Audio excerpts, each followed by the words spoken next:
നമസ്കാരം. മണലാരണ്യത്തെ വലിയ നഗരമാക്കി മാറ്റിയ യുടെ വളർച്ചാ ചരിത്രത്തിൽ പ്രവാസി മലയാളികൾക്ക് വലിയ പങ്കുണ്ട്.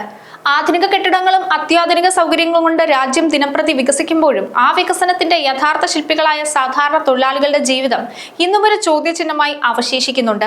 കോടിക്കണക്കിന് രൂപയുടെ വിദേശ നിക്ഷേപവും ടൂറിസം മേഖലയിലെ കുതിപ്പും യെ ലോകത്തിന്റെ നെറുകയിൽ എത്തിക്കുമ്പോഴും താഴെത്തട്ടിലുള്ള പ്രവാസിയുടെ ശമ്പള കവറിൽ 10 വർഷം മുൻപത്തെ അതേ തുക തന്നെ തുടരുന്നത് ദൗർഭാഗ്യകരമാണ്.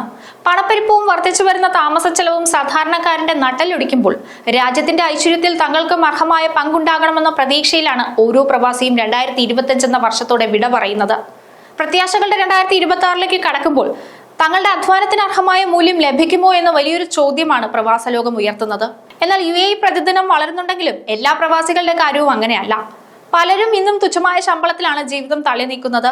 നാട്ടിലെ വീട് പണിയാനും മക്കളുടെ പഠനത്തിനും കല്യാണത്തിനുമായി സ്വന്തം സന്തോഷങ്ങൾ മാറ്റിവെച്ച് ഇന്നും ഒരേ ശമ്പളത്തിൽ തന്നെ തുടരുന്നവരാണ് ഏറെയും.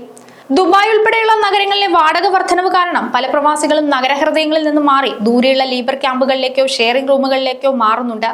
ഇത് അവരുടെ യാത്രാസമയവും ശാരീരിക അധ്വാനവും വർദ്ധിപ്പിക്കുന്നതാണ്. ഗ്രീൻ വിസ, ഗോൾഡൻ വിസ തുടങ്ങിയ ഉയർന്ന വരുമാനക്കാർക്ക് വലിയ സഹായമാണെങ്കിലും സാധാരണ തൊഴിലാളികൾക്ക് വിസ പുതുക്കാനും സ്പോൺസർഷിപ്പ് മാറാനുമുള്ള ചെലവുകൾ ഇന്നും വലിയ ഭാരമാണ്. ജോലി നഷ്ടപ്പെട്ടാൽ നാട്ടിലേക്ക് മടങ്ങാൻ പോലും പണമില്ലാത്ത അവസ്ഥ പലർക്കുമുണ്ട്. 2025 അവസാനിക്കുമ്പോൾ എല്ലാ പ്രവാസികളുടെയും ഉള്ളിലുള്ള ഒരേ ഒരു ചോദ്യം, കമ്പനികൾ ഇത്രയധികം വളർന്നിട്ടും നമ്മുടെ ശമ്പളം മാത്രം എന്താണ് കൂടാത്തതെന്നാണ്. ഇത് സംബന്ധിച്ച് നിരവധി ആളുകൾ ആശങ്ക പ്രകടിപ്പിക്കുന്നുണ്ട്. കഴിഞ്ഞ കുറച്ച് വർഷങ്ങളായി യിലെ ബിസിനസ് മേഖല വലിയ വളർച്ചയിലാണ്. പുതിയ കെട്ടിടങ്ങൾ, ടൂറിസം മേഖലയിലെ കുതിപ്പ്, വലിയ വലിയ കമ്പനികളുടെ കോടിക്കണക്കിന് ലാഭം തുടങ്ങി യുടെ വളർച്ച എല്ലാ മേഖലയിലും കാണാം.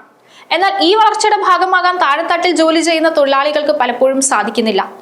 10 വർഷം മുമ്പ് വാങ്ങിയ അതേ ശമ്പളം ഇപ്പോഴും വാങ്ങുന്നവർ പ്രവാസികൾക്കിടയിലുണ്ട്. അരിയുടെയും പച്ചക്കറിയുടെയും വില ഇരട്ടിയായിട്ടും താമസ ചെലവ് കൂടിയിട്ടും ശമ്പളം മാത്രം കൂടുന്നില്ല എന്നത് സാധാരണക്കാരന്റെ വലിയ സങ്കടമാണ്. ഓരോ വർഷവും ശമ്പളം കൂടുമെന്ന പരീക്ഷ പോലെ തന്നെ ഇത്തവണ 2026ലേക്ക് കടക്കുമ്പോഴും പ്രവാസികൾ വലിയൊരു പ്രതീക്ഷയിലാണ്. ശമ്പളം കൂടുമെന്ന പ്രതീക്ഷയേക്കാൾ ഉപരി തങ്ങളുടെ അധ്വാനത്തിന് അർഹമായ വില ലഭിക്കണമെന്ന ആഗ്രഹമാണ് പലർക്കുമുള്ളത്. അതേസമയം സർക്കാർ ഓരോ വർഷവും തൊഴിലാളികൾക്ക് അനുകൂലമായ പല നിയമങ്ങളും കൊണ്ടുവരുന്നുണ്ട്. പക്ഷെ പലപ്പോഴും ഈ നിയമങ്ങൾ സാധാരണക്കാരായ തൊഴിലാളികളിലേക്ക് എത്തുന്നില്ല എന്നതാണ് പ്രവാസികൾക്കിടയിൽ ഇന്നും ഉയരുന്ന പരാതി. പ്രവാസികൾക്ക് അല്പം ആശ്വസിക്കാൻ പറ്റിയൊരു കാര്യമുണ്ട്. ഒരുപക്ഷെ നിങ്ങൾ ജോലി ചെയ്യുന്ന കമ്പനി പൂട്ടുകയോ നിങ്ങളെ പിരിച്ചുവിടുകയോ ഇങ്ങനെ എന്തെങ്കിലും ഒരു സാഹചര്യം വന്നാൽ സാധാരണക്കാർക്ക് വലിയൊരു ആശ്വാസമാണ് തൊഴിലില്ലായ്മ ഇൻഷുറൻസ്. ഇതുവഴി 3 മാസം വരെ നിങ്ങൾക്ക് സാമ്പത്തിക സഹായം ലഭിക്കും. എന്നാൽ വെറും 5 ദിർഹത്തിന് ലഭിക്കുന്ന ഈ പരിരക്ഷ പലരും കൃത്യമായി ഉപയോഗിക്കുന്നില്ല. ഇത് നിങ്ങളുടെ അവകാശമാണ്, അത് മറക്കരുത്. പലപ്പോഴും പ്രവാസി എന്നത് നാട്ടുകാർക്കും വീട്ടുകാർക്കും പണം അയച്ചു കൊടുക്കുന്ന ഒരു യന്ത്രം മാത്രമായി മാറുന്നുണ്ട്. സ്വന്തം പല്ലുവേദനയോ പനിയോ പുറത്തു പറയാതെ പട്ടിണി കിടന്നാണെങ്കിലും നാട്ടിലേക്ക് പണം അയക്കുന്ന ആ വലിയ മനസ്സുകളെ ലോകം കാണാതെ പോകരുത്. ന്യൂസ് ഡെസ്ക്, ഈനാട് ഗ്ലോബൽ.